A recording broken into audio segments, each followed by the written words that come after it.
So, Welcome everyone to the S.O.A.P, the slightly offensive Australian podcast. Tonight, I'm joined by...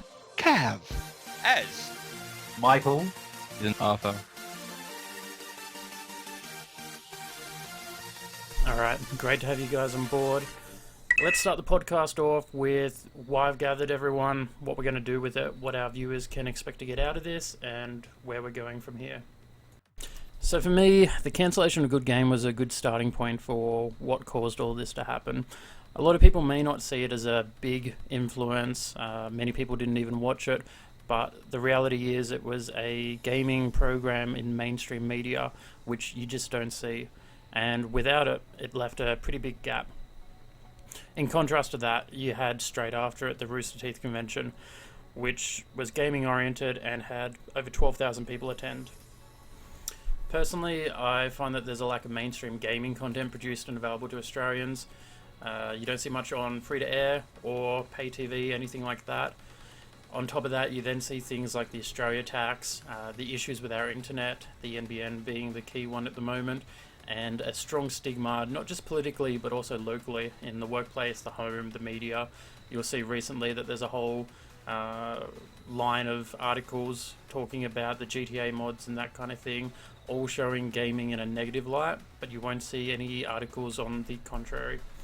So it may have taken me many years, but I'm finally at the point where instead of complaining to friends, colleagues, that kind of thing, about all the problems that we're having, I want to actively participate in finding a solution, help remove the stigma from gaming, bring it back to the mainstream, and also just generally provide content for Australians made in Australia that we can all be proud of.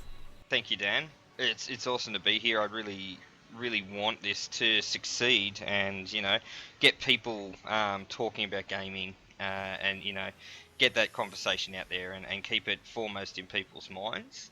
I think what we need to do is we probably need to go around the room and let everyone know who we are. Mike, do you want to go first, mate? Yeah, sure. I'm more of a bit of a casual gamer. I think you could say you could put me in the general population where I'm not truly gaming non-stop, but I do enjoy games, mostly first-person shooters. Was, from the Counter-Strikes to the Call of Duties to Battlefields. I can remember some games from my youth where we were playing on the old, Windows 95, 2D platforms. I'm also a tradesman, I'm a firefighter, and I do retail, so I'm not exactly a typical gamer who works in IT and stuff like that. But everyone is now enjoying, video games, computer games and stuff. And I come across as also as a LARPer, so I actually will say I will play on a console an RPG, but then I'll jump outside and I'll actually become a character and fight physically with swords and shields and whatnot. That's what I see can assist with, computer gaming and whatnot, because you can see it from both aspects. Yeah, I suppose. I am an old man gamer. I remember gaming the first time when my dad built a PC back in Russia from a shitty old TV. You had to launch a tape to actually get it to work. Probably the first game I remember playing was an ASCII Robin Hood, which was amazing. Wow. And that was back in probably 89, I want to say. And the old black and white, I think it was actually a port of the Mega Drive version. The Sega version of the black and white Batman game, which was also very good. Oh yeah, I remember that. And yeah, it kind of all went from there, but I always was PC gaming. I was almost never consoles, because consoles were too expensive and my dad was in IT, so we always had computers and always computer games, but never PC, meaning PC Gaming Master Race forever. So I missed that whole Sega, Sonic, Mario shit that I only discovered later through emulators. So I had an unfortunate childhood of not understanding anything of that entire console generation. It's like, what's a Super Nintendo? I don't know. Well, for me, I started off with the old Amiga 500. That was my first computer. So when I first, oh god, this is 80. I'm thinking 88. 88. I moved from from Malawi in Africa to New Zealand. That was 87. And then in 88, I got my first Amiga, and that was amazing. All the cool games on that. I had one of my best friends, still is. He was more of a PC gamer, so he used to play PC games. I was playing my Amiga games. The graphics were amazing, brilliant. And I kept up with all the Amigas from the 500, 1200, 4000, all up, and then eventually moved to the console gaming once the Amiga died off, unfortunately. I refused to move to PC games, so I went Nintendo, Super Nintendo, all the way up, and eventually moved into PC gaming, which is where I'm at the moment. I think I prefer that than the consoles, but that's just a personal opinion. Well, where do we start? First gaming experience was an Apple II, probably around 1984, 1985 maybe. It was a game called The Wizard and the Princess, and yeah, it was a text-based thing, and you had to find a princess, obviously, and defeat the wizard.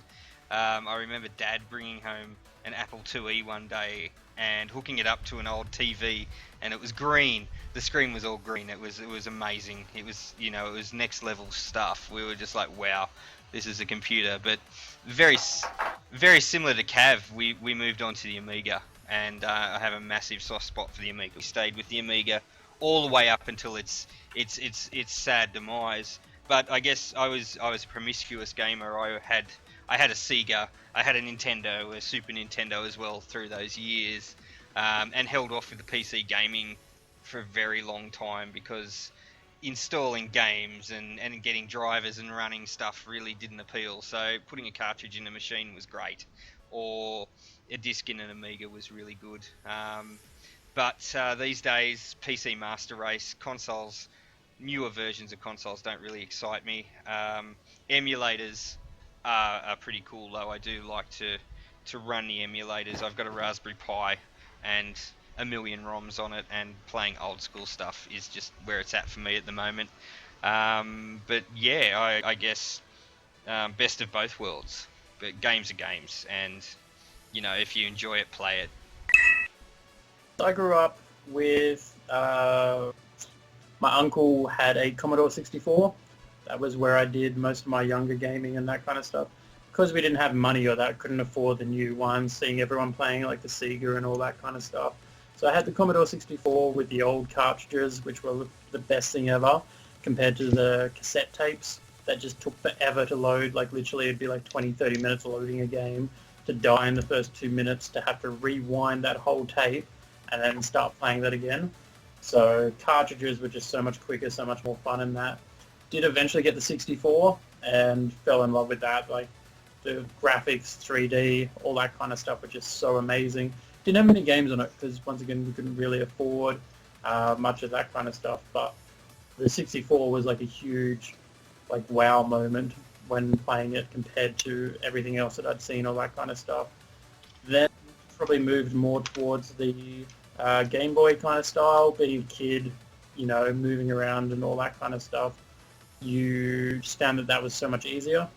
One of my best moments as a kid was, I think I was in year 7 at the time, when Pokemon first came out on the Game Boy. And Yeah, I remember that. I woke up at like 5 a.m. or something like that to get this present of Pokemon, and for like 3 hours straight before school I just played Pokemon, and it was just like, that was the Pokemon moment, like more than the shows or anything like that. As a kid, playing that game was one of the best experiences that I've ever had, and then moved on to PC gaming in my teens and that, because you needed that work and that kind of stuff. So transitioned seamlessly into PC gaming back in the old days where you just get the CD and you just play the game on the PC and that kind of stuff. And then moving out of home, high school and that, I had a laptop that wasn't really the best, so I kind of skipped all that kind of scene. And then with moving around houses and that, I didn't always have an internet connection, all that kind of stuff, so there's a lot of games in that I missed out at that point. But once I started working, grabbed a PS3, upgraded my PC and played on those kind of platforms and that. And more recently, I think with the PS4 and that, just the way that graphics are now, I don't really need the PC for gaming. I use that for documents, browsing, that kind of stuff. But PS4, Xbox One, graphics, being able to sit on your couch, hang out with friends, you know, and that's the thing is that it's a more social experience now than it used to be. You can just sit around with a couple of mates and playing it all, or jump online with a headset and chat to everyone and do that kind of stuff. So for me, gaming is less, I guess, an escape now as it is a social experience to be able to connect with other people and that kind of stuff. A great story to kick off, which would be the the reaction to a mod that was put into Grand Theft Auto 5 about 2 years ago, but it's only just found mainstream fame now, and that's of some New South Wales policemen and police cars. Did we want to have a quick chat about that? Yeah, I think so. It's kind of funny because whenever the articles you'd see on the Facebook pages or whatever, gaming news, it always was from the New South Wales police view. So he's actually arresting this guy from a car, and they're going on about how, you could shoot him and stuff. You're like, well, the first image is behind the shoulder view of a Australian New South Wales policeman with his gun drawn, arresting a black man out of a car.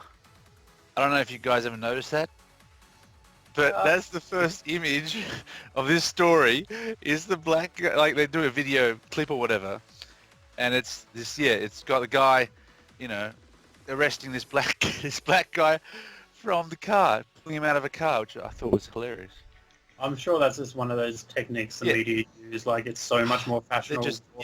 Just the hating of using the police as why it's such a bad thing, but then to also like double up on that by having you play as a police officer arresting a black person or shooting a black person or anything like that. It doubles up that stereotype on the hate, and that's why it goes so quickly to the front of the news articles. And that is, it's not just like one minor story. They managed to find the worst possible way to portray it, and that. So absolutely, that's the media for you. Well, I think you're right. I think that was Channel 7's, absolute perfect recreation of clickbait right there and then, that article that they ran. But I want special mention and a gold star to go to the guy that said Underground Computer Nerds created this mod. I think, he needs to be our MVP this week. Where this stigma comes from is normally people that have literally no experience in the topic matter of that. And so it's so easy for them to create this image in their heads and then to portray that because they're in a position of power in the media and that kind of stuff, that what they say is shown and taken as, that is the correct thing because it's the media and that's what we grow up as a news source and what we should listen to. So it's just, once again, so incorrect, and it's pushed onto you rather than just, here's the actual facts of what's happening. And, if it's 2 years that it's been around, why wasn't it such a bad thing 2 years ago? Like, if it's been around for 2 years... Yeah. Why not, with the start of GTAs, the Americans cause a fuss about the police? So, like, when GTA happens, you didn't hear anything about, the American police force were like, we're betrayed badly in this and blah, blah, blah. It's just clickbait, Aaron says. It's just clickbait. Some kid has played it. Their parents, who's like an editor or the music that works at the magazines or whatever, is going, oh, look at that, how terrible. Like, rubbish. I agree, and I think that's why we're here, and it exemplifies the fact that we're here to sort of counterpoint that and go, hang on, hold up a minute, this is not the stereotype. This guy's out of touch. Just calm your thumb, because we've lost a big voice over the last few weeks in Australian gaming, which was good game. So, like Dan said in his intro, we're here to kind of counterpoint that and to make sure that there's a level head, as it were, or a voice of reason saying that underground computer nerds or geeks weren't responsible for a mod that's been around for 2 years, and it's not a big plot to destroy everyone's computers, or that games are going to make kids go out and rob banks. And I think it's important that we sort of sit down and go, hey, let's have a real chat about it and actually look at it properly rather than think of the children. You know, the whole Simpsons meme. Yeah. That's the whole thing, though, is that, 2 years, what do they expect is going to happen as a result of this being out?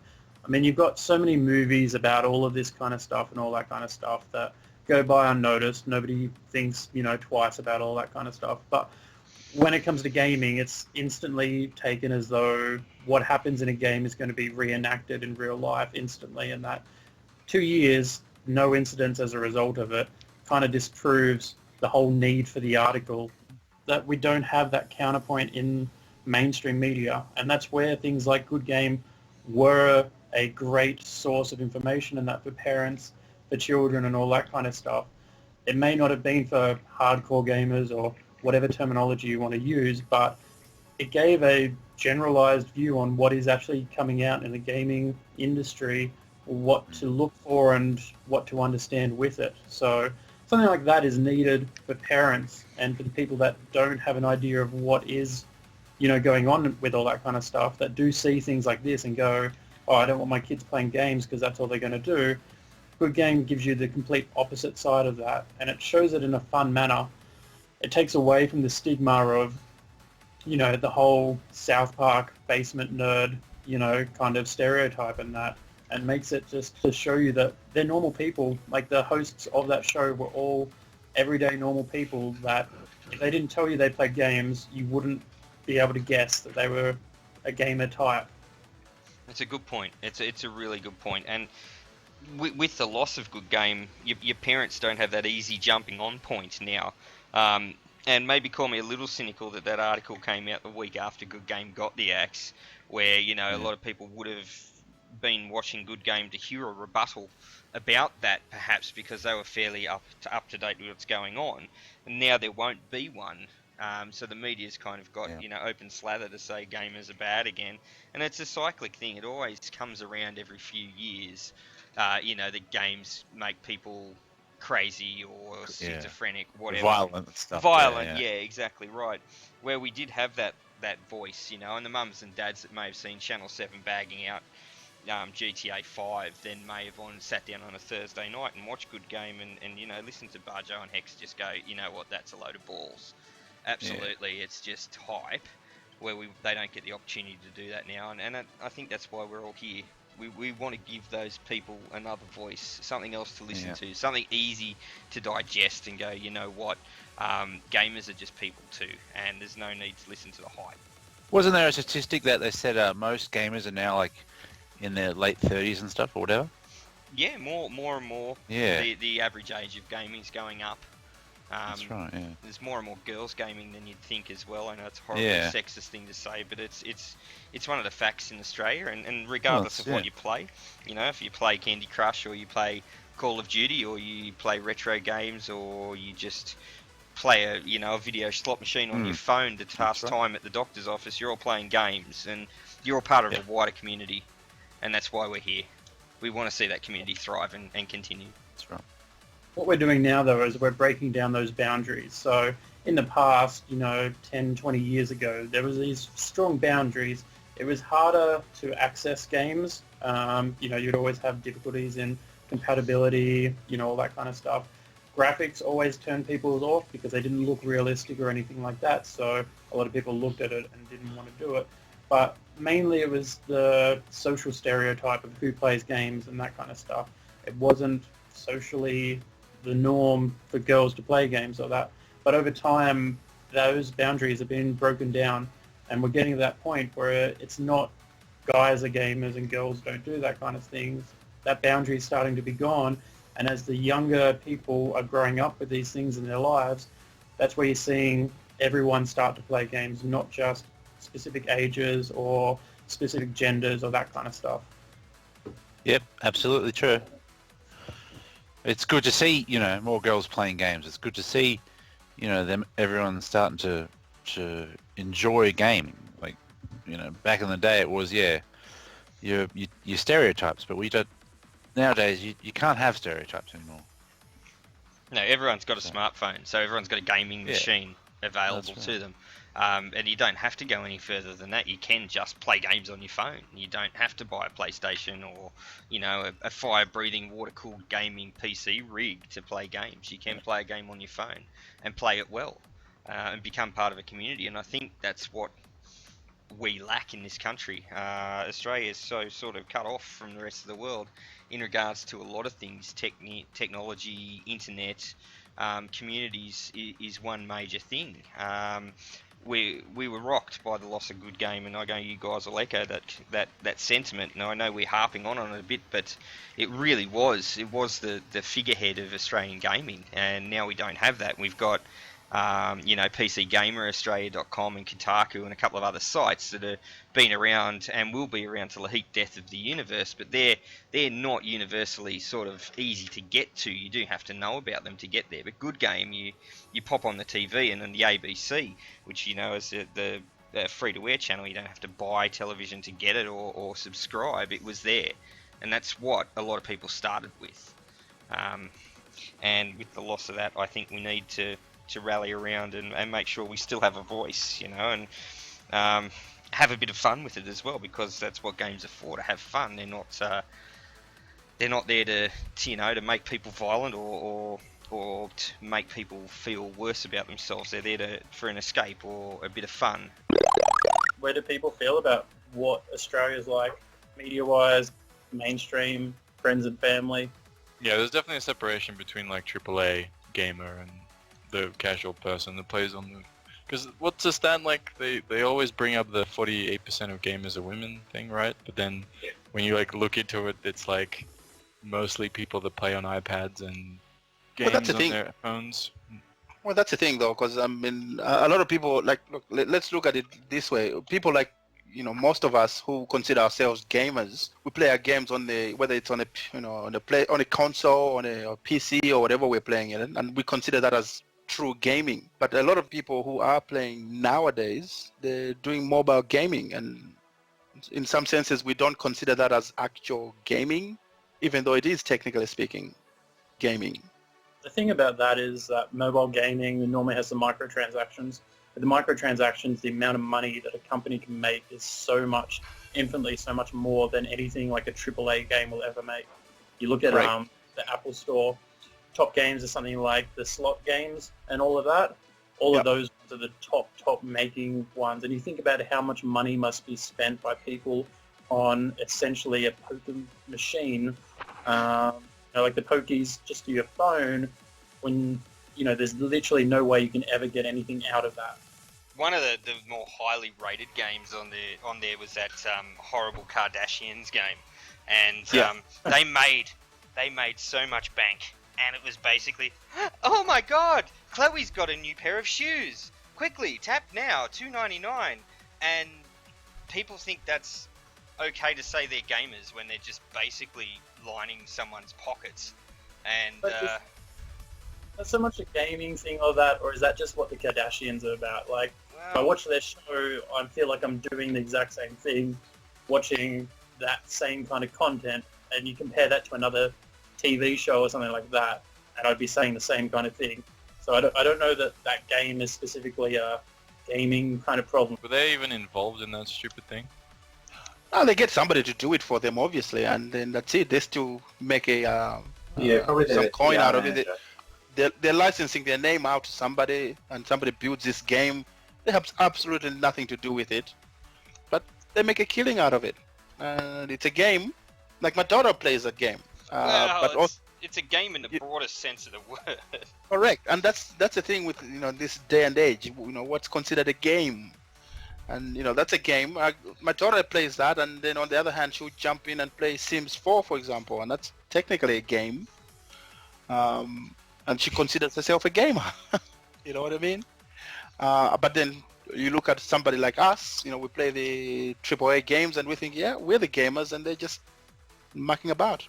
So do you think gamer comes about as what type of games you play, or is it how much time you play games? Personally, I think it's how much time you spend playing games. Because, technically speaking, anybody can play games.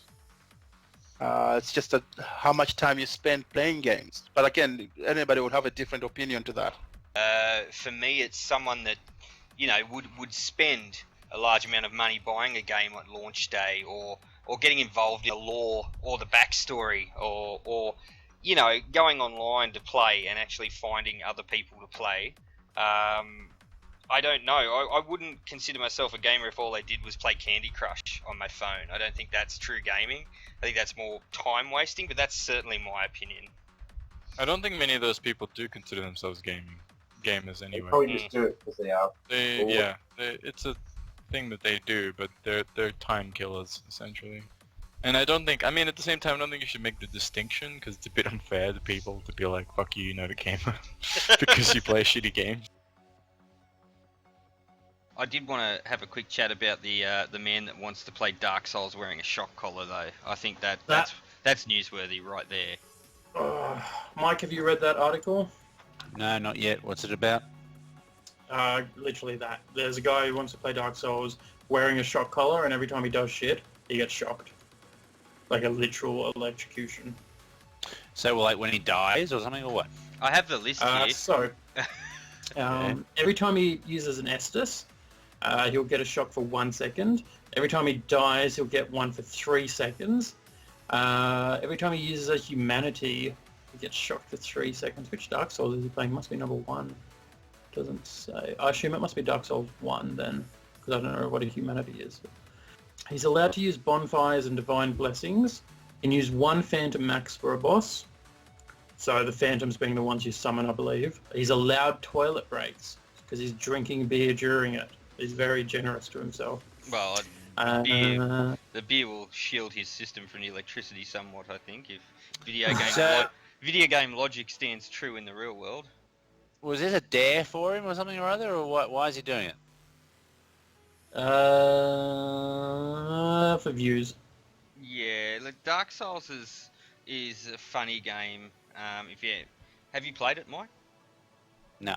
So it's brutally hard, and it makes no concessions at all. It is really hard, and you will die horribly, and you'll die a lot, very, very quickly in the game. And it is almost masochistic in its intensity and difficulty level. And this guy is also on a Dark Souls subreddit, so when you combine a masochistic game and Reddit, well, you know, this is probably one of the more vanilla things that could have happened. So essentially Dark Souls started actually with Demon Souls, was the PlayStation exclusive, and that just by nature got so much fame behind it that they took it away from being a PlayStation exclusive. Now it's available Xbox, PC and PlayStation.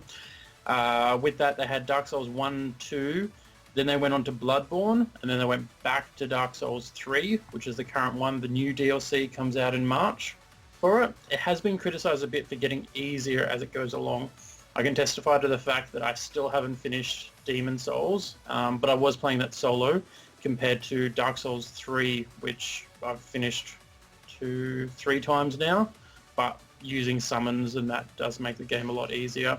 You actually find all the videos on my YouTube channel. If you go to the DM Gaming YouTube channel, you'll find all my videos doing the bosses there if you want to get a look. But essentially, you know, you run, you die, you go back, you do it again, and you learn. And so it's a constant learning approach to how you get through the game. Someone who's really into it by that point should actually know from the start what they're doing in that. Doesn't stop you from dying randomly. There's always going to be someone who gets you. But essentially he should have enough skill to be able to do a lot of sections without dying. The bosses, however, the level of difficulty even with another summon means that he should die at least a couple of times. The Estus is the healing ability, which means he can only have 1 free heal per fight. So either he's going to be really good or he's going to get a lot of shocks. And 1 free death, I think I saw him say. Yep, 1 free death and 1 Estus per boss. So he's definitely going to get a lot of shocks, or he's going to be great. The fact that he's going to be drinking during it, I think that guarantees a couple of extra deaths in there. Absolutely, and he's streaming it on Twitch, of course, as well. So we get to see him get shocked, which, you know, I'm up for. I don't know about you guys. I think it's that thing of the whole sadistic nature of people wanting to see someone else suffer. for their own fault. Like, he's clearly choosing to be in that position, and that I don't know how much he's double-checked the safety side of things, because obviously shocking yourself a lot, especially while adding alcohol, has the potential to end badly. And we do see sometimes things end badly. There was the Twitch streamer the other day that died 22, 23 hours into a straight stream. I don't know if you guys saw that. Yeah, it was terrible, absolute tragedy. Apparently, he ducked off for his hourly smoke break and never came back. There's not a great deal of info online unless you've read a story today about what happened. There's just that Twitch. Was it Twitch? Yeah, it was on Twitch. Yeah, it was for a charity, I believe. Yeah, they released a statement saying that it was tragic, but there was no details. I haven't seen any actual details. I mean, any death at all is tragic, and it's, I guess, the more the popularity of, you know, people putting their lives online and always being in front of an audience. This sort of thing's probably going to happen a bit more. I know that's a horrible and dark thing to say, but I think it might actually become a reality. I think the big issue is not so much gaming or doing things for long periods of time or that, because there's people who will work 24 hours straight, you know, without or anything like that, and that's probably going to be a lot worse than playing a video game for 24 hours. What's more important is that people understanding the health risks associated with what they're doing and the lifestyle that they're living. So with a bit more education, I think you could stop a lot more of the issues happening there rather than blaming it on other things like a lot of the media wanted to do.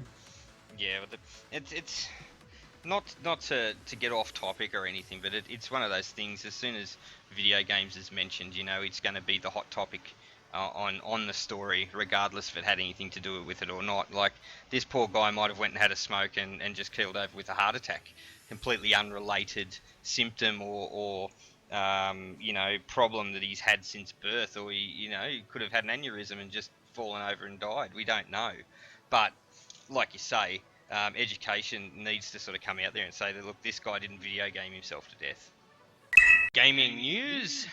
I did play For Honor, so there you go. That's Yeah, there you go. So have I know. Didn't play for too long. Really basic stuff, basically on my brother-in-law's PC. It is pretty fun. It has it's buggy as hell at the moment, so they really need to get an update on it. It tends to drop out a lot, and has this weird inconsistency lag thing where you kind of have one player disappear, or it does that thing where it jumps you from one section of the map to another.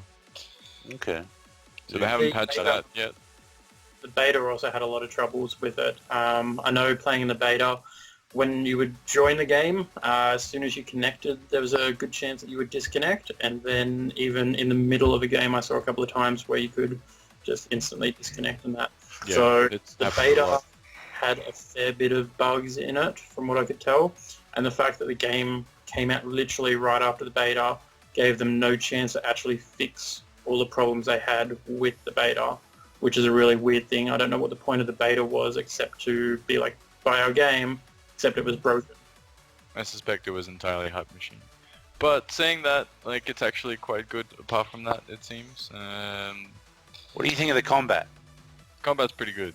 I quite enjoy it. I think it's pretty well done. It sort of reminds me of Mountain Blade, almost-ish, back in the day. Well, it's actually not back in the day, it's still around.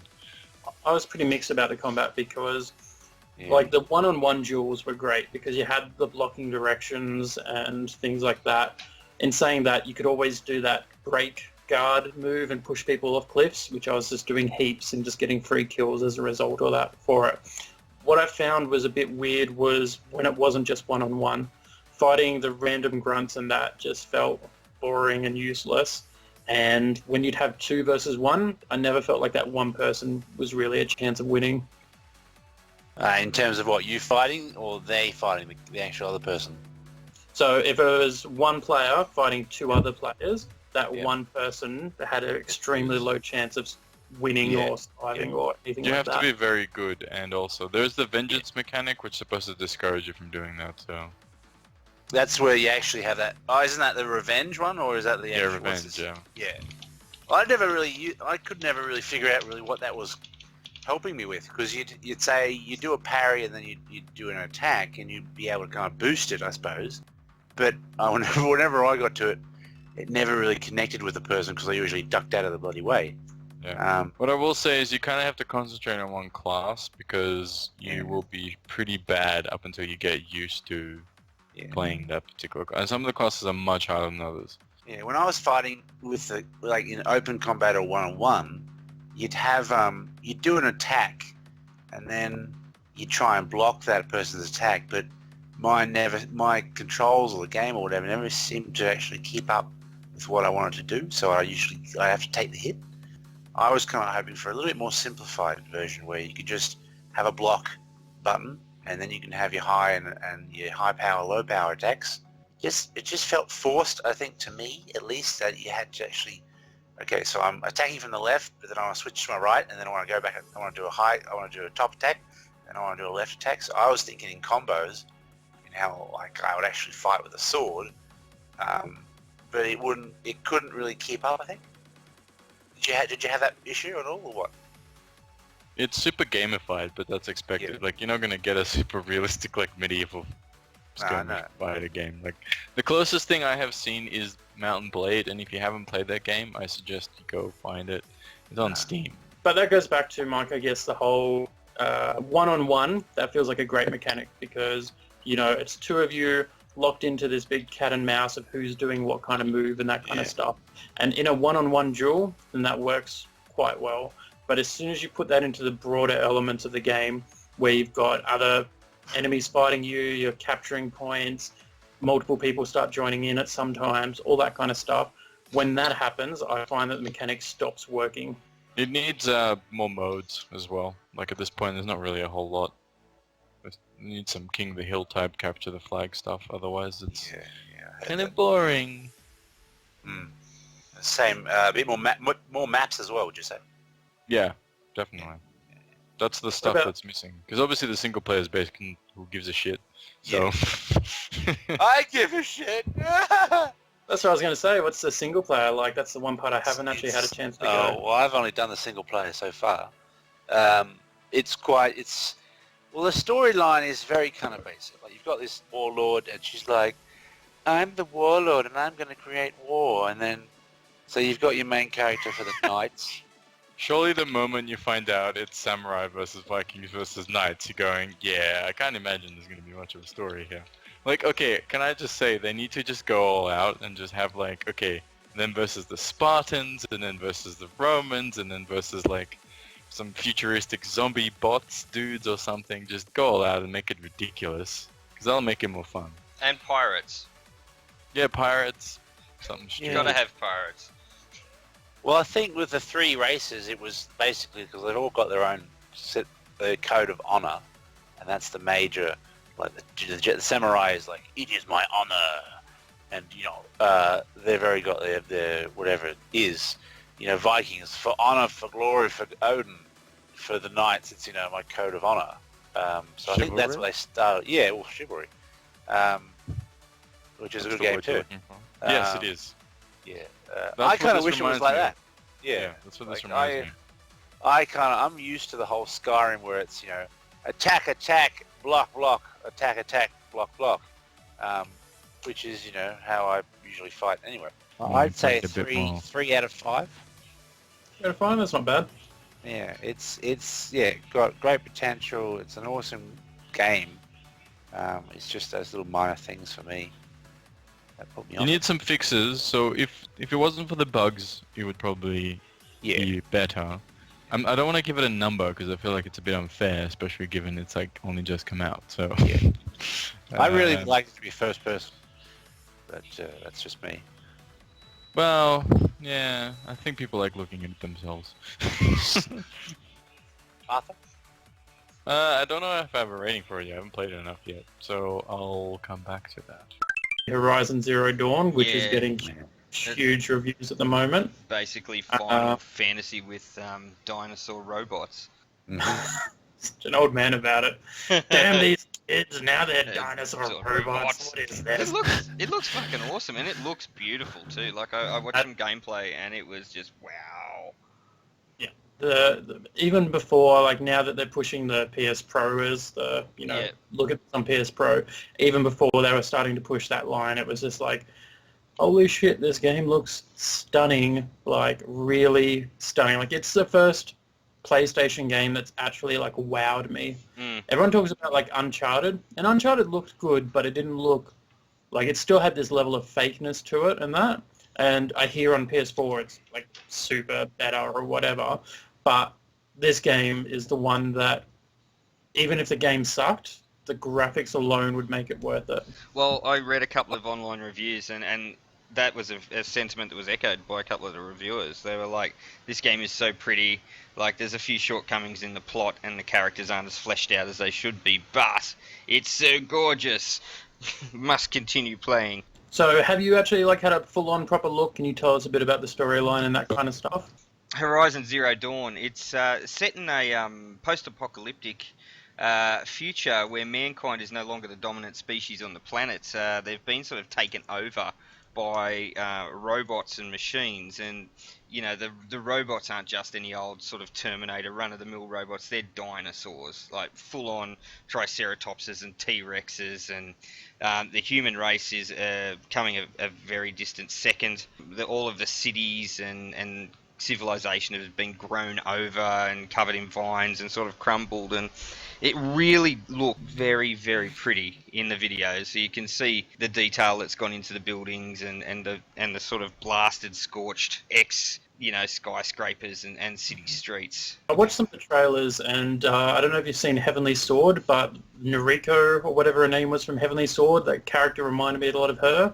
You remember her when the PS3 first came out? And yes, again, that was a title that everyone was sort of like, "Wow, this is amazing! Look at the graphics." Yeah, I think it's going to be very good. It's got crafting elements similar to the Tomb Raider style, the Tomb Raider reboot style. So it's not overly crafting heavy or resource fetch questing heavy. There's just enough in there to keep you updating your weapons, your armor, making sure that you're up to the challenge of the new areas and bosses that pop up throughout the game. In one of the trailers, I saw this cloud shit, for lack of a better word, of the dinosaurs, and that is that like, are they evil? Are they being corrupted? What's the go there? I'm not really sure. At the start of the game, apparently, you don't have much knowledge of anything. Your character was apparently banished from the village that they lived in at birth for some reason, and she's actually on a quest,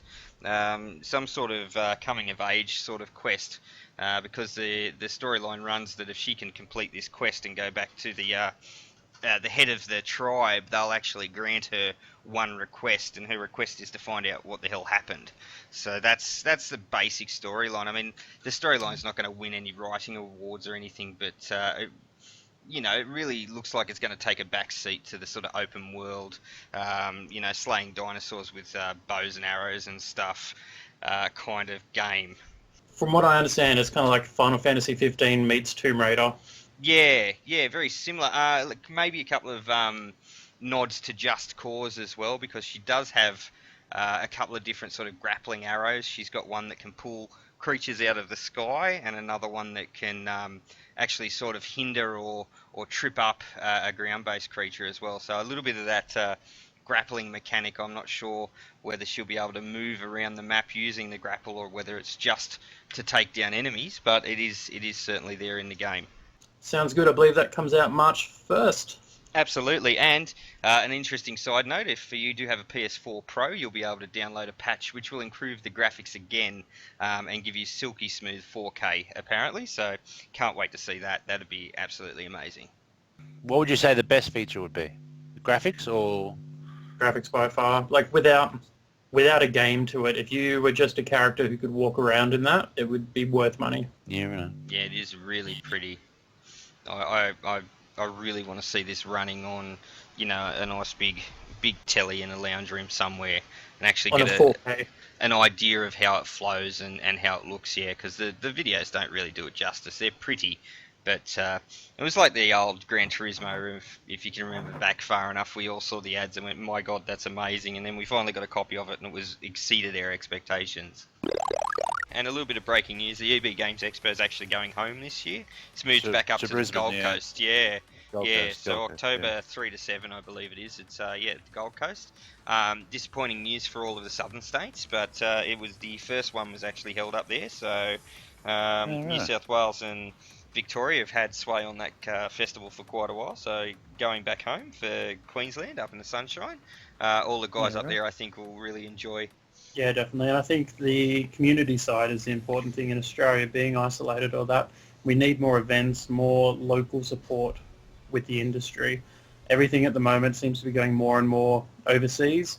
We have EB Games as a festival, but even then, the content that comes to that is normally already released in other countries. You'll normally see it get released in America or something like that beforehand. So before you go to that, all the trailers and all that kind of content, most of it's already been viewed via YouTube and all that kind of stuff. So we need something in Australia that brings people together and provides new content and ways to play together and to join as a community. And like Dan said, a lot of the stuff there is already, out in the public. But it's a good day. More and more, you're seeing a lot of cosplay up there, a lot of community. We went last year, me and my son, and we had a great time. We've been going for the last few years. It will be disappointing not to be able to get there because we are in a southern estate, but it'll be great to see the wider audience. More people will get to see what's actually happening at the EB Games Expo this year. $1 million, but This is not endorsed by Rooster Teeth in any way. Views, opinions, thoughts are all our own. Rooster Teeth and $1 Million But are trade names and registered trademarks of Rooster Teeth Productions, LLC. Copyrighted Rooster Teeth Productions, LLC. We have one last segment, our favourite $1 Million But.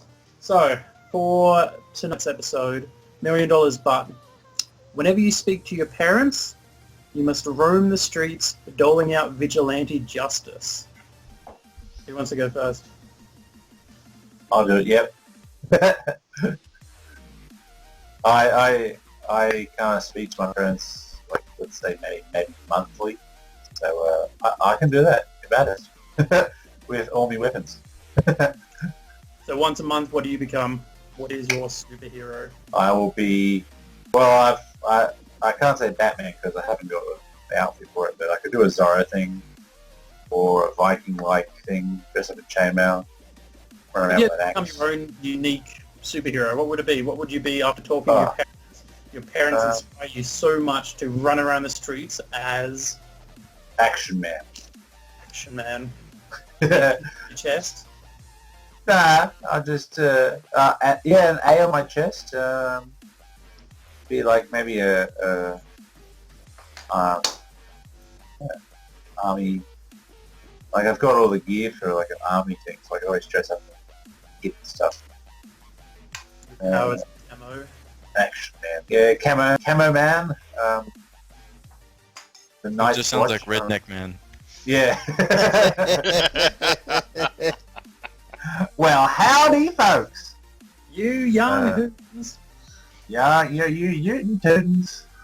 We gonna be having some fun. You're basically gonna be Clint Eastwood from frickin' Gran Torino. Gran Like Torino. that's gonna be your vigilante.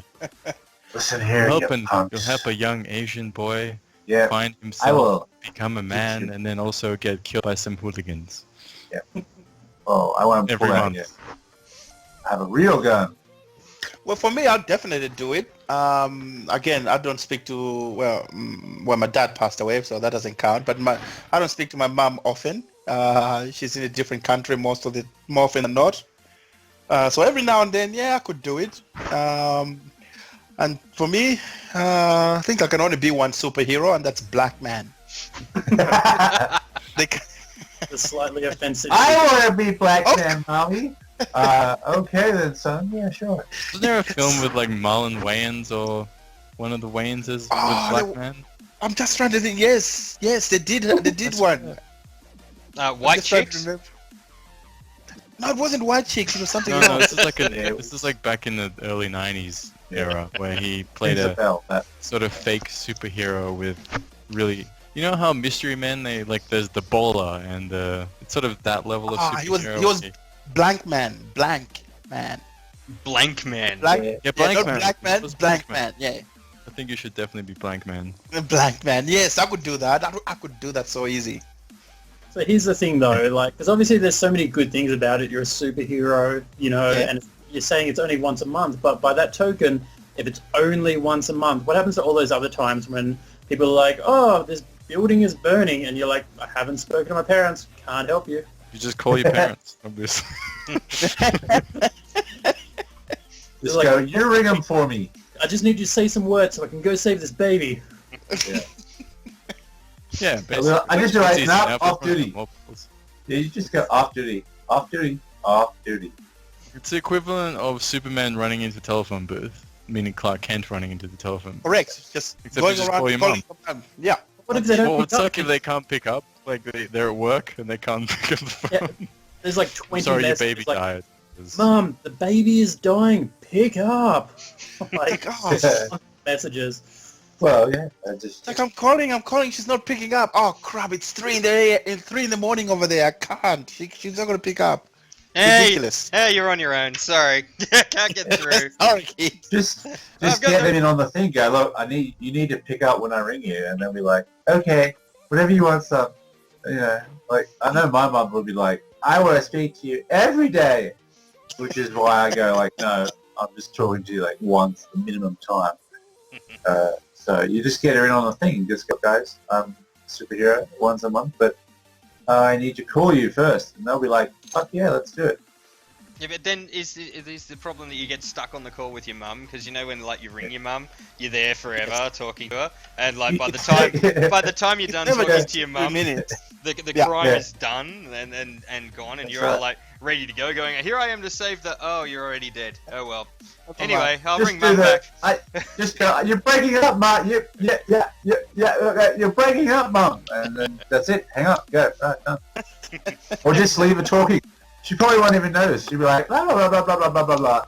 And you're off fighting crime. Oh, And maybe. then you come back and like, hey, what were you saying? What about a Bluetooth headset? Then you can do both at the same time. That's right. Damn. That's it. Boom. I think for me, like moving past the delicious irony that I'd want to be Batman, but it had never worked because my parents were dead, and so I couldn't speak to them and become Batman. I think that's great, but no, I reckon I'd go with that. And if anyone that knows me knows that the only superhero I could ever be is Captain Obvious. But you'd be like, yeah, oh look, the bank's being robbed. Well, yeah, I can see that. My job is done. Yeah, my job is done. Here, Captain Obvious, what are you going to do to save the day? Well, sarcasm usually works. Sarcasm. That's my thing. That's all I can do. Sorry. Yeah, sorry, that's my superpower.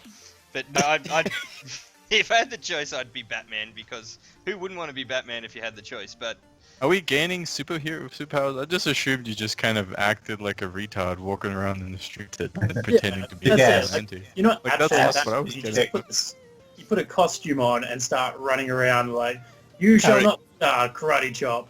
oh, I'd have to be Adam West Fat Batman then, because I couldn't pull off like the nipple suit with the pecs, because I'm built like a gamer.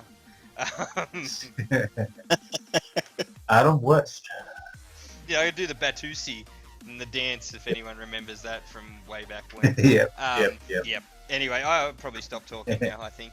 It'd be the shitty knockoff Batmans from like the Dark Knight when he captured the dudes that Oh, were yeah. pretending to be him. I'm not Like, wearing a guys. hockey suit.